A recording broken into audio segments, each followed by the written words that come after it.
Welcome, everybody, to a special episode of Chelsea Against the World, a podcast that brings together an American and Englishman to discuss all things Chelsea Football Club. I'm your host, Manny. And I'm your host, Simon. And we are absolutely thrilled to welcome one of the most important figures in Chelsea Football Club's long and illustrious history, the absolute legend that is Paul Canoville. Paul, thank you so much for appearing with us on Chelsea Against the World. You know what? Thank you for having me. Yeah, it's great to be here. So, of course, yeah. We are actually in New Orleans, Louisiana at the moment, which is a bit of a random location to be doing this. We probably understand. But so the reason why we're here is to obviously interview, talk about your amazing history outlined in your book, Black and Blue, which is a fantastic read if no one's read it before, talking about your history as a professional footballer and your life outside of football. And for those who don't know, Paul, you were the first ever black player to play for Chelsea Football Club, and just an incredibly important person within Chelsea's history and a hugely influential figure. And you are here on behalf of your foundation at the moment in New Orleans. This is why we're in this location. So how have you enjoyed New Orleans so far? And what have you been up to while you've been here? Oh, so far, been great. Don't get me wrong. I think this has been like a little dream to be here at New Orleans. I'm a lover of music, and obviously the jazz comes from background, well, I believe from New Orleans, and it's played. But to actually come there with the foundation, it's a great honour as well. Talked to a couple of schools and projects, and that went all right as well. So yeah, I'm taking in this cold weather, I must state, but I'm trying to get warm as we go by. So other than that, yeah, it's been great. That's awesome. Yeah, it's a bit of a unique time to be down in the south. Obviously, I'm from England as well, and we had some ice storms in Nashville over the last week. So the fact that we even got to New Orleans is a bit of a miracle, and you guys got here as well, which is fantastic. So you were in a school on Wednesday with your foundation, right? On the army base, as it goes, was situated, and I was so welcomed and appreciated, really. The kids that showed me around the classroom in the school itself. I didn't expect it to be so big, and there was about 200 kids, and to actually understand that they took in what I had to say, and it was inspiring, and I loved it. And then it was on to a next project with they call it Sons of Saints or something, that we talked to young lads who are fatherless. So obviously hearing that story, because I could relate to it, because my dad was separated from my mum when I was one. So sharing my story with them, it was good. But yeah, in all, so far it's been great for the foundation and myself. Yeah, that's awesome. Do you find that, because we're based out of Nashville, Tennessee, and we talk about Chelsea. We have a massive group in Nashville. There's about 800 members in our group in the Music City Blues. If you look on the Facebook numbers, does it blow your mind now that when you come over to the US, you talk to people about being a Chelsea player, people automatically know Chelsea and know a bit about Premier League football now? It's kind of funny because when I started obviously playing Chelsea, and that was 1981, and had to retire obviously at early age, 25, but 1986, I didn't realise the fan base had gone so far widely and over the seas, even in Japan, China. I didn't realise until more or less, it could have been 2015. But obviously that when I was asked to go on tour with some fan base, we went to Miami, Seattle, and New York, and to know these group of fans, it was a large group of fans, of Chelsea fans. And obviously that knew me, and to share my story, whether it was fun or seriously, I've enjoyed it. So to come over here in New Orleans, and obviously when Katrina, obviously we found out on the news and so forth. So to be here itself, and it's obviously improved a lot more since then. But yeah, to know the history, the culture, it's for me exciting to be in. So I'm glad to be here. That's awesome. Obviously, you mentioned you mentioned about your relationship with your father, which you detail in your book. I think that one of the things that stood out to me, firstly, when you started out as a Chelsea player, I think obviously the famous story of Selhurst Park and your first appearance as a substitute, and I think how would you like? Because you started out in a different world in the 80s in England. Was a different world. My dad has told me about that previously, about going to football matches. And does it? How do you feel about the way that the Premier League has become and Chelsea have become much more inclusive and like a widespread fan base encompassing all kinds of people from all over the world? You got to understand, don't get me wrong, growing up in Middlesex at the time, and that was late 70s, and we was, as a young kid, black kid, walking with his sister, who was just 1 year younger than me. We would wear the national front, and I'll get me wrong, that was fearful and frightening, because they would just totally automatically attack any black or uncoloured kids. So I understood by then racism as such, but growing up, I was important. For what was important for me was football. I was just known, everybody knew me for my football. That it was a shock, obviously, to be a professional, and that's what my dream was as a 5-year-old, to be a professional footballer. I didn't expect to still see that racism in a professional game, and not in the game itself, but outside of that game and with the fans. I didn't expect that. That was really something that, was new to me, and a shock. So remember that day distinctly, and don't get me wrong, playing in reserves, I kind of felt the impact from some of the reserve players, because here I came at 1981, 82 and played in reserve. Some of these players had been through the academy. Well, it wasn't the academy at the time. Had been there years before. I'd come in, got 7 months to prove myself, and I've got into the first team in 4 months. Yeah. So, because I felt the envy from a few of those, the white players, don't get me wrong, but I didn't take too mind to it. My object was to get into that first team. Here it was an opportunity, and I was given that by the late John Neal, bless him. It was when he told me in the day, you're involved, it was a phone call to phone my mum, bring the suit kind of thing. She'd just passed her test, driving test, so you can imagine coming all the way from Slough down to full of Broadway with a suit, and then getting on that coach. I remember it distinctly, because I was sitting there on my own in the seat thinking, Paul, what are you going to do if you get that chance? This is where it is, this is where you got to shine.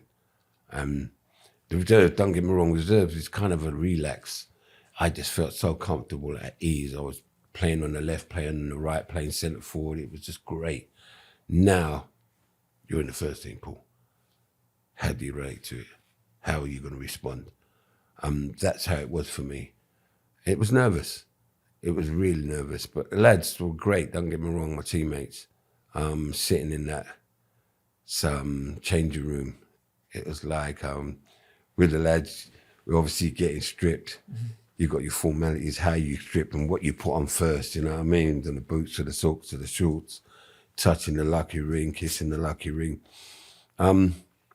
Everything come about, because for me, I was in myself to be thinking, you know what I mean, deep, and like, this is it, Paul. Take your chances. You know what I mean? Yeah, I think it's also quite interesting because as Chelsea, as a football club, we've had a pretty recent historic history of winning a lot of trophies and things like that. But if you look at it, there's a much darker history about Chelsea Football Club in terms of some of the fandom and things like that, and some of the things that you've experienced just from your own supporters, not just from the opposition. So how'd you deal with that, and what are some of the sources of strength you had to get through those periods of time? I think that strength came from my mum. She came on a Windrush from the Caribbean at the age of 16. She came here to be a nurse. She couldn't qualify to be a nurse. She had to be 18. She got pregnant. My dad, 2 kids. Dad separated when I was 1. She had to bring up 2 kids on her own. Now, at that same time, you got to understand, she had to find work. Now, you can't, back then, obviously, a young mother can't afford childminders. So you're leaving 2 kids in a room, and that's what you had. You rented in a house, 1 room. There's about 5, 6 families in this 1 house. You're situated in a room, back room, and your mum's got to go work. for our safety, she's had to lock the door. We're in kids. You really understand what you don't understand as a kid, what your mum's going through. Now, she wants to better herself. So stories that she used to give me when she used to work in a hotel, just running, work with the laundry. She wanted to step up and be a maid to get some more money. She went and applied for the job, and the manager said, oh, the job's gone. But then her colleague, who was white, went for the same job and got the job. Mum couldn't understand that. Now, my mum didn't leave it as that. She went back upstairs and see the manager. But hold on, you just told me the job was gone, but you then offered it to the white one. To be told by the manager, you can't be seen in the room because of the colour of your skin. Mm-hmm. Kind of stories like that, thinking, what do I do there? I know as a youngster, I'd be really angry. I'd be vexed. Mum said, there's something you've got to turn your head and get on with it. I think for me, it was many a times that's what I had to do. And don't get me wrong, if I showed them that other side of me, I probably wouldn't be where I am today. It was hard. Don't get me wrong, I'm not saying that I accepted it, but it was a thing that I had to bite my lip and not do nothing, as well as say anything. I think at that time, bringing in that debut, yeah, it hurt. Mm-hmm. It did hurt. I didn't share with anybody. What hurt more, that family members were there and friends and saw it. And as much as they was ringing my phone, blaring my phone, what are you doing? Why are you playing for this national racist club? Mm-hmm. I had to explain, it's not the club. It was these ignorant fans. It's not the club. Paul, why are you playing? I said, nah. And the doubts that was in my mind, do I leave here and go to the next club? But then by going to the next club and you still get that, what do you do then? A lot of things were going through my mind. And trust me, I don't even know how I got home that day because it was so engrossed into my head of what I received that day.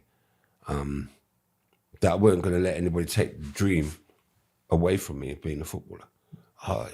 You don't know, growing up as a kid, and it was like other people, don't get me wrong, my parents had never seen me play football until Sheffield Wednesday, my dad saw me first time. That every individual was telling me, you're good, you're very talented, you will go far, but not believing in that. Mm-hmm. So, yeah, there was a lot of things that I was going through at that time that, do I give in or do I go forward?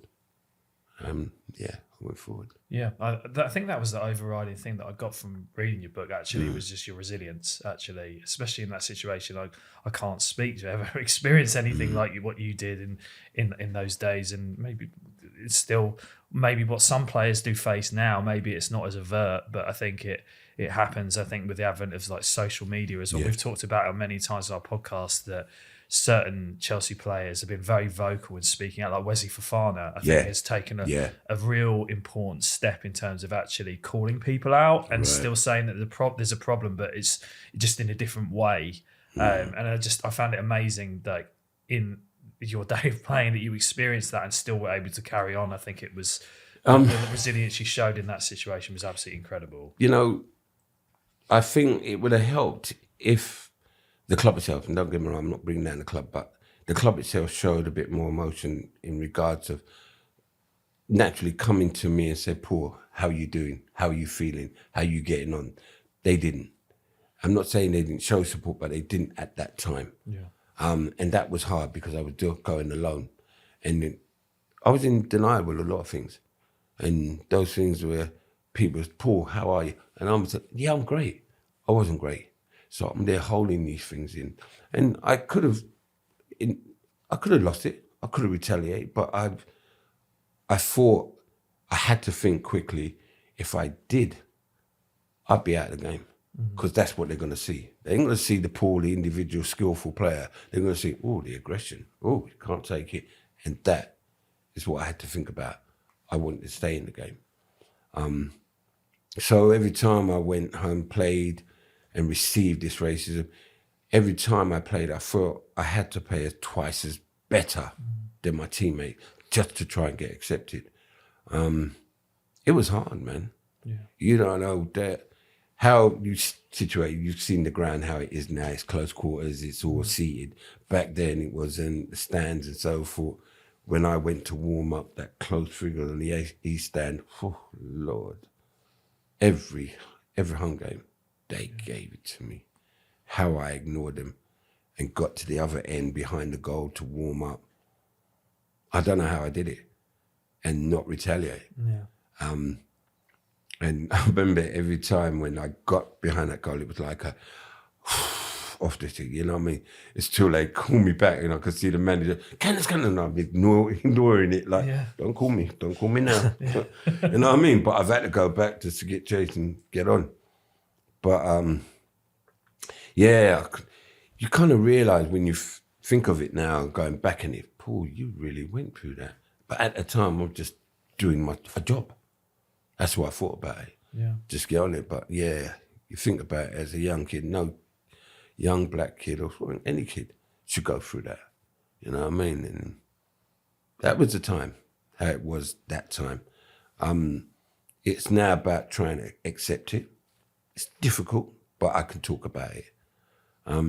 Whereas today now, I do the hospitality at home games at Chelsea. And they're meeting me, some of these fans that abused me. Yeah. I mean, introducing themselves, Paul, I wish to apologise. I'm like, I don't remember you doing anything to me. I used to racially abuse you. Wow. That's a big respect there coming from you to tell me that now. How do I feel about that? You know what? It's the effect of it at that time to me that you understand it and now let your kids know how racism does affect. And that's what it's all about. So I understand that. Don't get me wrong, I understand that. How do you reflect on, your history and your story and the resilience you went through and the abuse that you faced and how it's affected current Chelsea players and Chelsea players before, and they've taken your story as a form of inspiration? I think, many of the kids, because they weren't called academy at that time. What were they called? The kids, apprentice, that's it, players. I gave them the support. And those young players the Keith Jones, Keith Dublins, that had to be watching the game and inspired them. So they used to tell me, Kenneth, when you played, man, you don't know much. Like, go on, Kenneth, go on. That I was giving them inspiration, them support, motivation. That I'd love kind of sitting down with them lads, because all the time I wanted to be an apprentice. I wanted to be in that era, and I got in the game late. So to inspire them, don't get me wrong, was clearly something that I honoured. I didn't realise how important it was at that time because I didn't know the history of Chelsea. Don't get me wrong, if everybody knows the book by reading the book, I used to support Leeds United. Yeah. So it was coming, realising. I was shocked about that. Oh, mate, I didn't realise this. And I was still, obviously, joined Chelsea and I'm still supporting Leeds. And it was like, whoa. But keeping it kind of quiet, you know what I mean? And like, I'm thinking, what? They really hate? I'm like, And you got to understand, I was growing up with a black and white TV. And it was like, the response was, Leeds United played in a white shirt, white shorts. So, and they stood out. Plus, they played decent football. So that's why the support from 97, I supporting them. So coming to Chelsea is like, oh, great. I live in London. I'm from London. Chelsea's based London. Here we are. But still supporting Leeds. It's from that, I was like, you got to understand, a young boy is in the reserves playing at some decent pitches now. Because when you've grown up, we holes and so forth, you had to play with it, and I'm an attack. And I started off, this is what I said, I started as a centre half. Don't get me wrong, nobody get past me. What I had trouble with was trying to, when I got the ball at the back, trying to find my player, my teammate. I couldn't find them. So I was dribbling from the back half all the way to the other half of the box. That's when the man just said, nah, you got to do the damage in their own half. So they moved me to left wing. But then, I loved it. But like, I didn't realise how important I would be to this day for being that first black player. I didn't understood it. As I said, coming to a club, I didn't think that there'd be such racism in a professional situation, standards. But it was such a difficult time. It really was. Going home, because I remember we was talking about, you were saying that you knew about Hillingdon. Yeah, I mean, went to West university. Drayton was known for racism down there, National Front. And I had to go off the station, that's what I was at West Drayton, and walk down to the club at Hillingdon Borough. And there was one incident that I was leaving from training on the Thursday, and never forget it. And I was being followed by National Front, a few guys. And all I had was my football boots and my socks. And they followed me one corner, then they followed me the next corner, and I ran, and I couldn't run no more. And I waited for them, and I put my hand in my bag, and I let off, come on, you want some? And they literally ran away, and I'm telling you, all I was gripping was football socks. Yeah. That's all I had. I ran straight to that station, and I said, boy, if you want to continue playing for England, you need to pick me up from the station. But that was frightening times back then. Yeah. So to see from that, and to see now, up to date, you're thinking, nah, this can't be right. Nah, something's got to be done.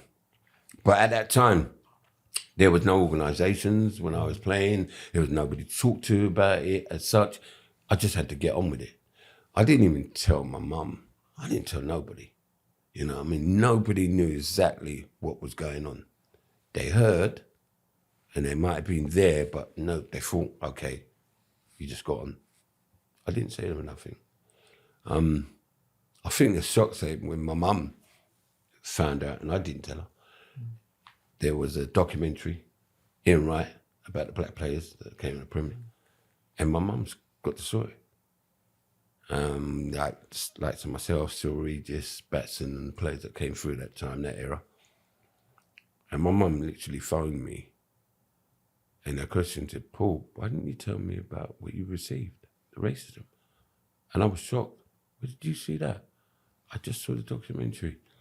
We was both literally no word of a lie crying on the phone. Because I don't know why I didn't tell her. And for her to hear that, because don't get me wrong, that was me, mum, communication wasn't that great. But for her to actually bring up something as important as that to me, it was emotional, definitely. So,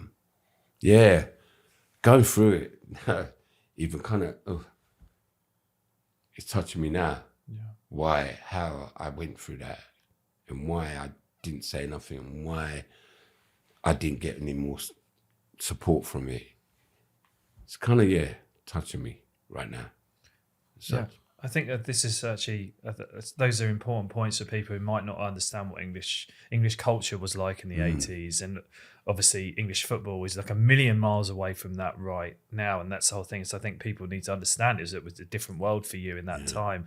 A few decades ago, did you ever picture that Chelsea would have their club captain as being a black kid coming through the academy and a second black manager in a couple of decades? It's not that long a period of time, right?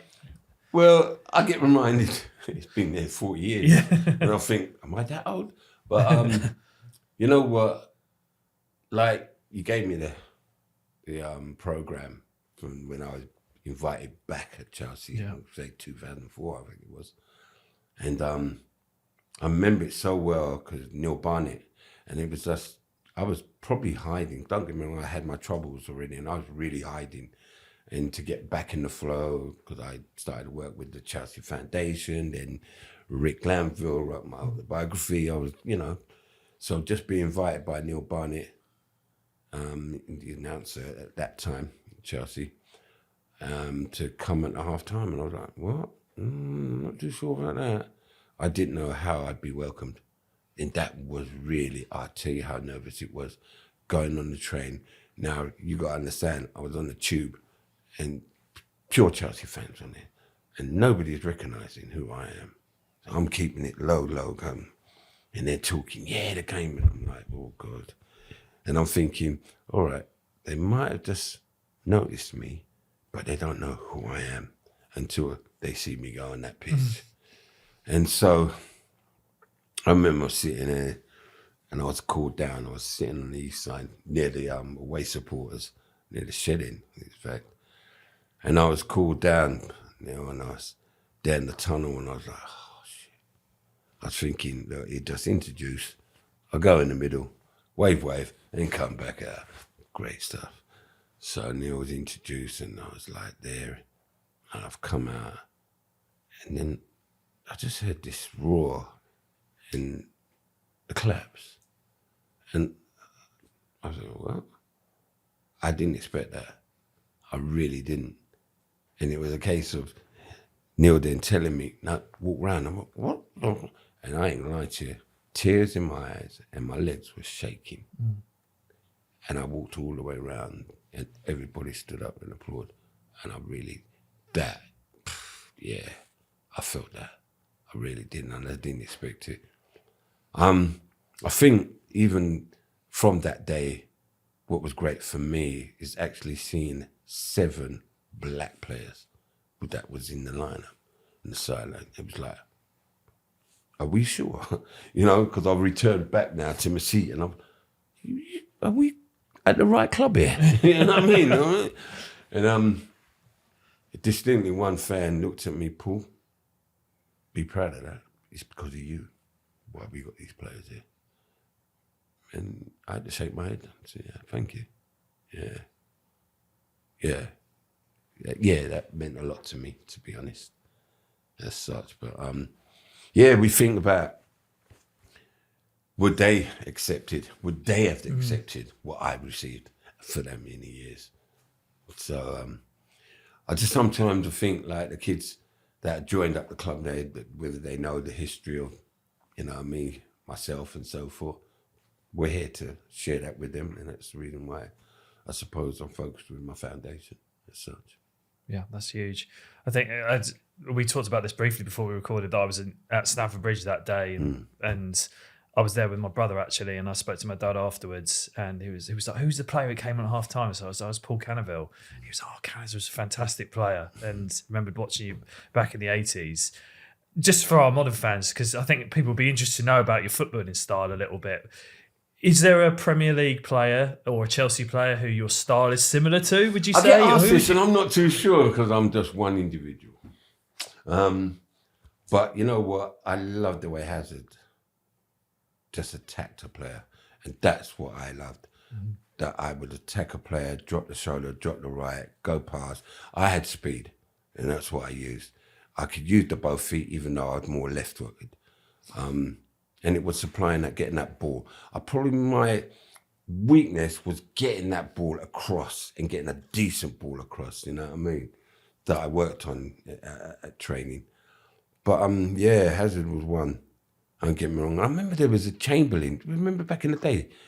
Chamberlain, he was a winger for, was it Stoke or Aston? One of the two. I liked the way he played as well, but he was in my same era. But Hazard, if anything, Chelsea at the time was a player I admired for a winger. He took on players and he got that ball, but he could score more than me, so that was the main thing. During your time at Chelsea, when you played for those years there, who was one of the players that you sort of got close to and kind of helped you get through these tough times? Pat Nevin, when they joined, because at that time, I think we had to focus on staying in second division. I mean, it was third at the bottom, and we had to win our remaining games just to stay in the second division, because I believed if we didn't, the club was prepared to looking to fold. That we got an influx of new players, the Kerry Dixons, the Pat Nevin, the Eddie Nowitzki, and so forth. And then me and Pat linked up well. We loved music, because at that time, me and music played a big part in my life. Any time I was down, I'd play music, and it lifted me. So that was the thing when we went on away games and we the coach, and it was the cassettes. And now they got CDs and so forth. But the cassette played while the boys played their cards. That we'd go over, what's this one, Pat? Not a bad beat. And the boys said, take that off. No, yeah, what? You concentrate on your cards, leave us with our music. And that's how we got on. Me and Pat was close. And I have to respect him because at that time, the second time, we played Crystal Palace again at Sellers, and I was sub. And remember distinctly that I think the chief at the time was telling players not to talk about the racism I was receiving, not to make any fuss about it to any journalists or so forth. Pat scored the goal, the only goal, winning goal, 1-0. And I think the media went to interview, and but Pat refused to talk about the goal in the game. He talked about the abuse, and no teammate had done that. And that what made me think, wow, Pat. He was an individual that spoke his mind, and that's what I loved about him. And for him to show that support right there, I had to give him props. You know what I mean? Because nobody, I'm not saying the teammates didn't want to, but he didn't care. He did. Whether he got in trouble, I don't know, but he let them know, the fans, nah, it's disgusting what I received. And it had to take a teammate to let our fans know. I think today that the fans play a big part, a major part now. They have their say about what goes on at their club. Still a lot more's got to be done. Don't get me wrong, FA needs to do more. It goes a blind really now with individuals, whether now in the fans, whether now on the pitch, something has to be done more. Yeah. You know what I mean? Forget that little punishment. The money based on, it's nothing these days. That little money punishment is nothing. You've got to do something more substantial, whether it's taking points off, because they've done it. They've taken points, you know what I mean, at certain punishment for clubs and how difficult. I think they've got to do that. But at the same time, those supporters, real supporters, will stand up because now they will get those individuals out from the club. They got the opportunity now to point, or not even point, just to let them know, what, this one here, nah, not acceptable. Yeah, that's interesting actually, because my dad always said to me, we got our season tickets at Chelsea in the sort of late 90s, just as, Zola, Vialli, heard it all there. And he said to me, he was like, when I was younger, he was like, before that period of time, I wouldn't have taken you to Stamford Bridge. And actually that has been the sort of massive change that I've experienced, that there is a completely different world now there, right? And the fans do take more accountability over it. Yeah. Because many fans at that time used to tell me, Paul, what you took was unbelievable, unbearable. We couldn't at that time because we were scared at that time. And I understand that. There's no way I'll look at it and say, but for you to be brave. Yeah. I understood that. Even when I was growing up, when I was 12 years old, a white guy who was older than me wanted to take me to a live game. It was at Loftus Road QPR. I had to beg my mum because all she knew was about hooliganism. She didn't know about the game, but she knew about hooliganism. No, I had to beg her. Mum, please, you look after me. All right. And he took me, standing up. Couldn't even see the game. I was jumping up between them. And it was like a young fan, older fan, looked at me and he went, your dad ain't playing too well, is he? I didn't understand what he meant. And my dad played cricket. So I'm thinking, does he know my dad then? And then I'm about to answer, and then the guy that came in, the white guy, he said, Paul, don't say nothing, let's go. At that time, who he was referring to was Clyde Best at West Ham, because that's who they were playing, QPR was playing West Ham. And I'm like, what? And you know what? I didn't think anything more than that. And I was 12 years old. So I'm just thinking, nah, that's not racism. I'm just thinking, you know what, all right. Until now, 12 to 21, still, to see that, yeah. difficult. It's interesting now because like the form of abuse that you had to face and had to get through was more of like, physical and right in front of you. Now players are getting a lot more online abuse through social media, through Instagram, TikTok, Facebook, X and things like that. What kind of advice would you kind of help with them kind of get through a lot of this that they're facing? I've got to say ignore that, because I was one that used to be, nearly got myself dragged into that, because I don't like that abuse. And by you reacting, it would drag on and it would get worse. I'm a person now that don't deal on my Twitter. I let my colleagues at the foundation deal with that. And I'd say to those young players or those players that forget that, come away from that. You've got better things to do, and you've got more important things to do to concentrate on your game. If you're a young professional, that's what you need to concentrate. Leave those for the security guys, really, of the site. Those sites, they've got to do something more. They need to be bothered about that. You know what I mean? I think we've got our Flecker, my colleague over there, let me know. Sorry, security that he deals with us and helps us very much with our foundation and so forth. For me, so yeah, I avoid that. It was a case of I nearly got dragged in for that because I didn't like certain input, what was said, and I reply, and it got so steamed. It was like threatening, and you just want to come away from that. You know what I mean? I'm big enough. I'm old enough now to ignore that, to be honest, and that's where I am with it. It's interesting because I think that the level of abuse that players get, as Manny mentioned, is, there's a lot of racist abuse towards players on social media. I think slightly turning in a different direction, one of the most moving bits of the book that you wrote was talking about how your career ended and the injuries you picked up. And I think a lot of the abuse that Chelsea players experience now is a lot to do with their injuries as well. I think people just have access to players and message them straight away, abusing them for getting injured. And I was interested to ask you if you could explain just because you mentioned in your book that it was like a bereavement when you were injured and you're grieving in those moments. What it does, could you tell us what it does to a player when you're injured, when your profession is football and that is your life? What does it do to your mental health? It does a lot. And when I say it does a lot, trust me, you want to be playing.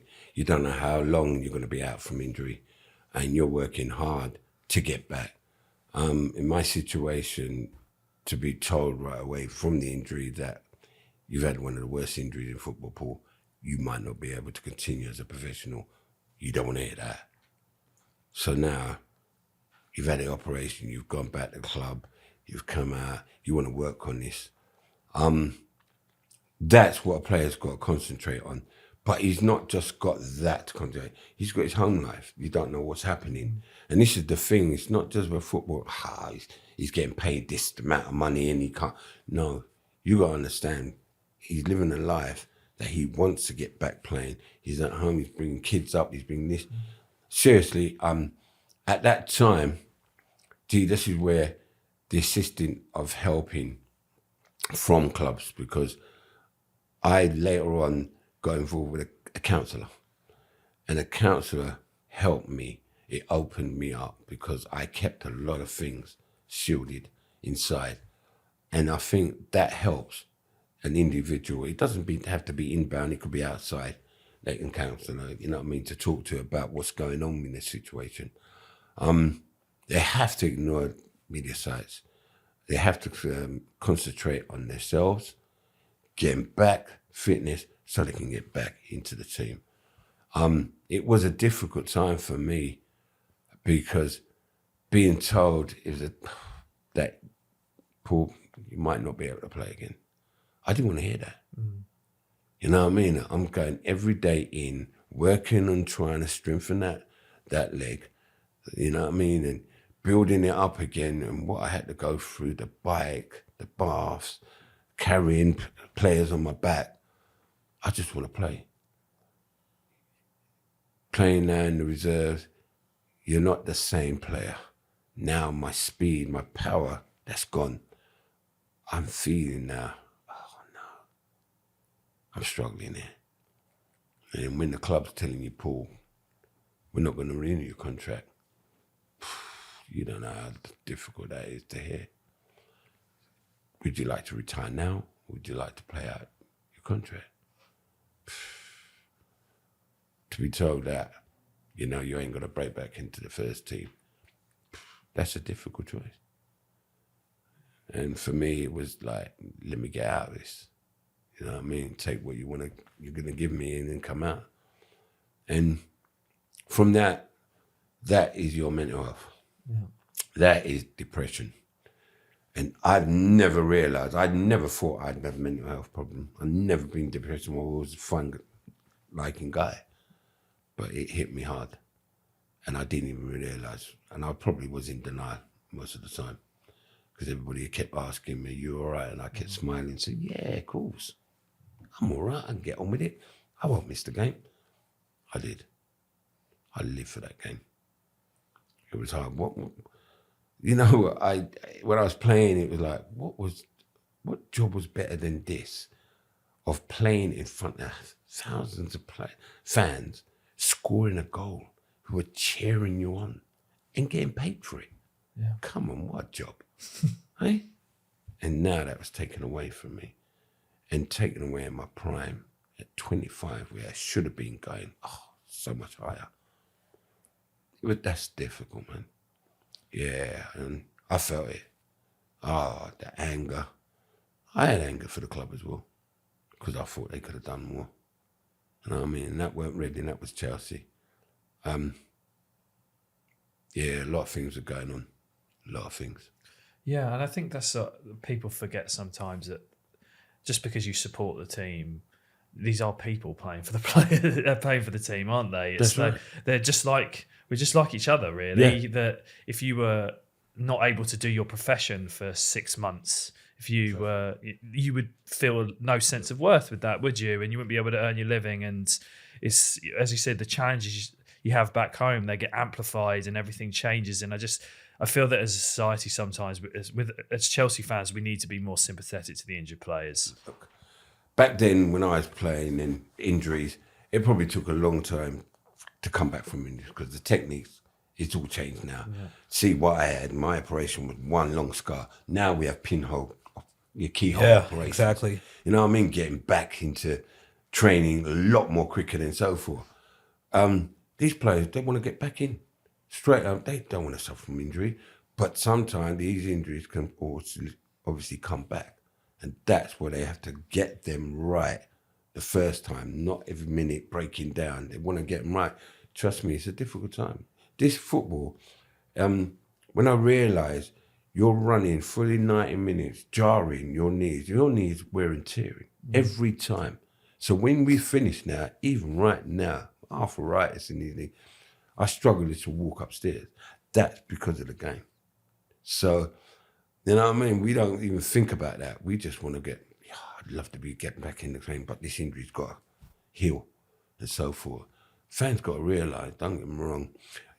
I think, as well as that, and I do understand when, all right, the fans that say, God, that individual, I don't think it should be costing that much. He should be getting paid. I'm sorry. An agent looks after this player. Yeah. Reason why this game of football, it's not guaranteed. A little injury can take out a player, and you might have to, finish with the game as such. So to get what he can from that agent, from the club, albeit he's right to get that. And I mean, because this game is just short-lived. It is really short-lived. I think that's a good point. I think that the way that football has become this huge multi-billion-pound business is that we see players as numbers rather than actually thinking about it. Think about it as a physical game where you can get injured and within minutes your career could be over. Twist. Right? And it's like, actually, just because this person might earn £100,000 a week doesn't mean they're not putting in effort. Doesn't mean they're not playing their heart out. It's just they're a victim of the circumstances of it, I think. That's where this money game has obviously changed the game itself. It's a business. But individually, that's what it is now.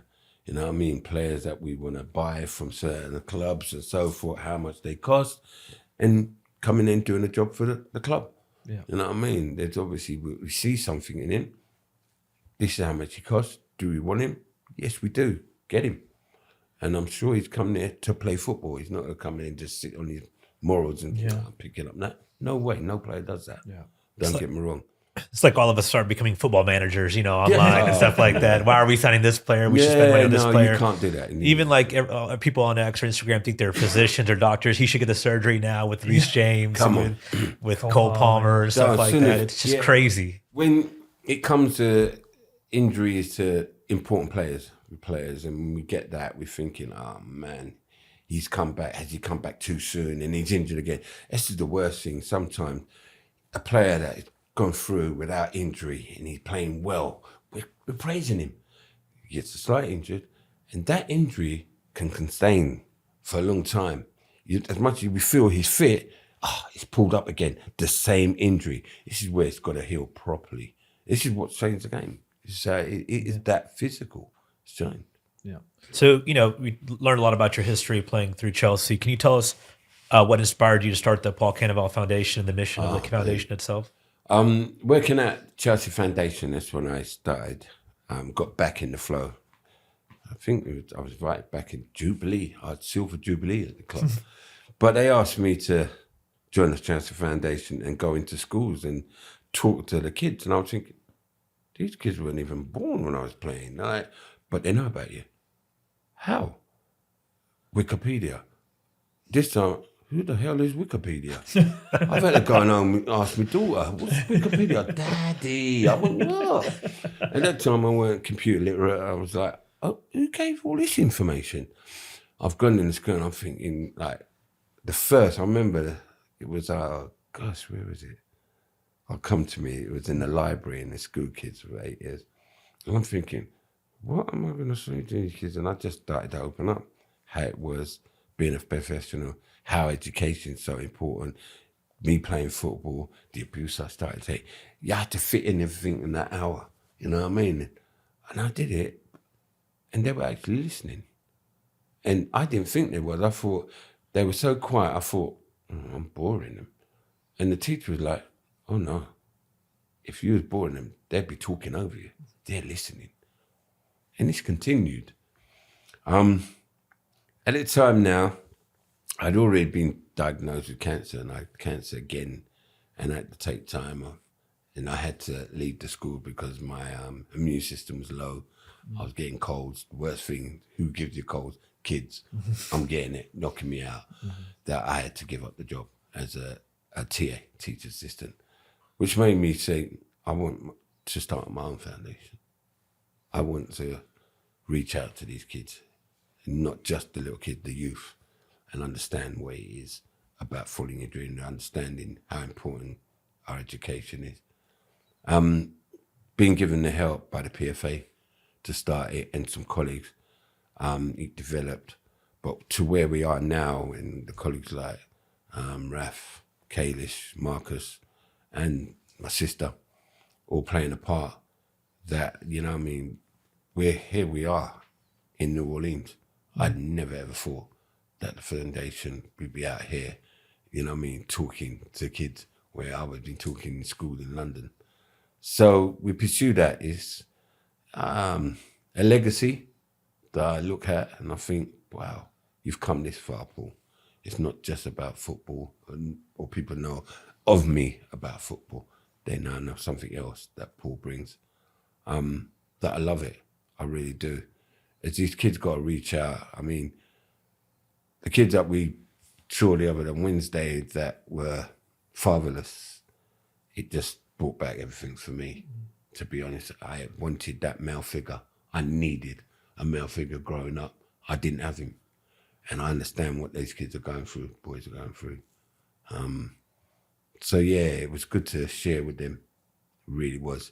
As much as, responding and the emotions of it.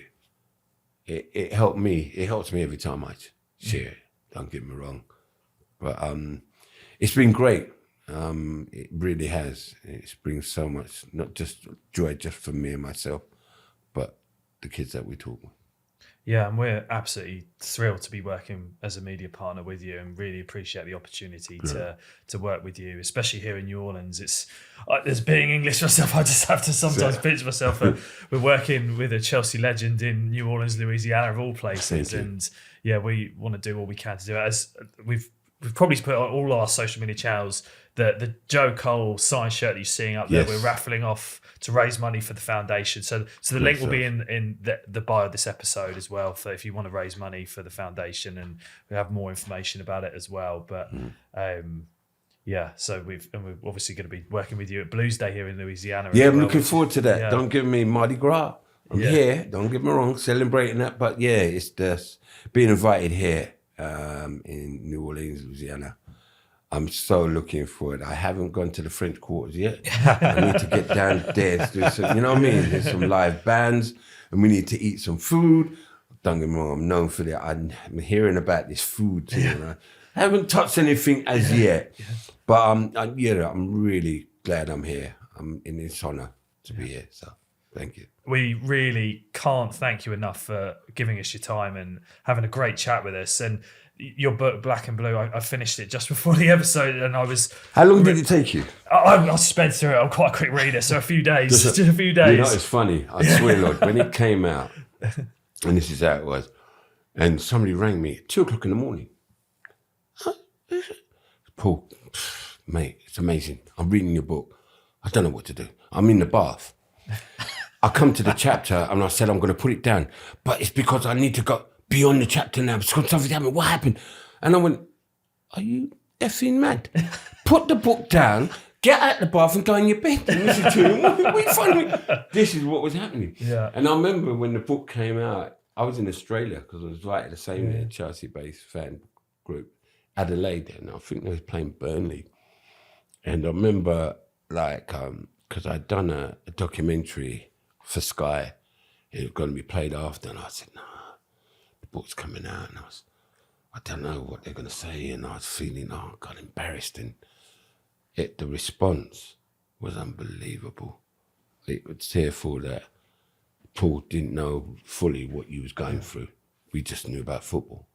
We didn't know the insights of what, and that's the response, and I felt, thank you, you know what I mean? So, I was kind of winning it. Yeah. You can imagine, as a TA, I was still at the school, and I had to ask permission because it was they offered the presentation. Well, how it became winner of Sports Book of the Year, and I remember it was Rick Glanville, myself, and the publishers, and we're right at the back, and I thought, they put us at the back. We ain't winning nothing today, but let's enjoy the free champagne and the food. So we're drinking, and then they're presenting it and said, out of the two, it was a cricketer in my book, Black and Blue, and we're there drinking, and the winner is I didn't even hear the winner.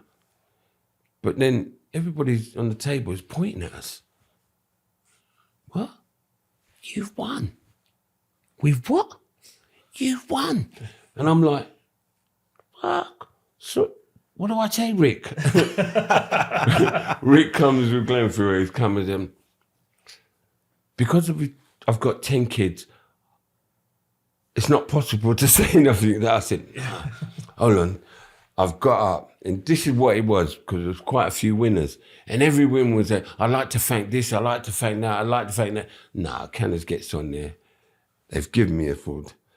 I bawled out, oh my God, I don't know what I'm going to tell my mum. Where did I get this from? She'll think I nicked it. So everybody's laughed their head off. You know what? I just want to thank Rick Glanville, thank Headlines for giving me this opportunity. Thank you all for having me. I got off that stage, one big ovation, and everyone said that's the best speech ever for the night. Yeah. I was quite happy. You know what I mean? And to come on, it was nice to go back to the school the next day and show the kids that love me down there. It's unbelievable. I won. And they made a bigger thing about it in the assembly. So, it was great. That's awesome. I loved it. It was a fascinating read, and one of the most honest books I think I've ever read in terms of telling everything in the story. Rink made it, and I wanted it like that. I wanted it easy, what was going on, how it was, how I felt. And I think that's what made it so. Yeah. You know what I mean? And I haven't read it. That's the thing. I'm not, because I know I haven't read it, and I know I've been told I need to start reading it. So Yeah, I would suggest that every Chelsea fan and every football fan read it, because it's not just talking about your life, but I think it actually gives a picture of what English football and what English culture was in the 80s, and going through your struggles and your resiliency is an inspiration. And thanks for writing it. And obviously, and thank you for coming on to the Chelsea Against the World podcast today. No, thank you for having me. Absolutely thrilled to have you. So we want to thank the listeners and people on YouTube for watching this wonderful episode. I want to thank Paul, obviously, for coming to New Orleans and being in the studio with us, recording a special episode of Chelsea Against the World. We'll have details on how you can support the foundation under the link below the video itself. Thank you so much. Up to Chelsea. Yeah, as Manny said, thank you so much to Paul for coming on. All our social media channels, details are in the bio below, and all our website and email as well. And make sure you follow and subscribe if you enjoy all the content. And thanks again, Paul, for being on with us today. Thank you for having me. And look out, support the foundation, and we'd love to get back here as soon as possible. Thank you.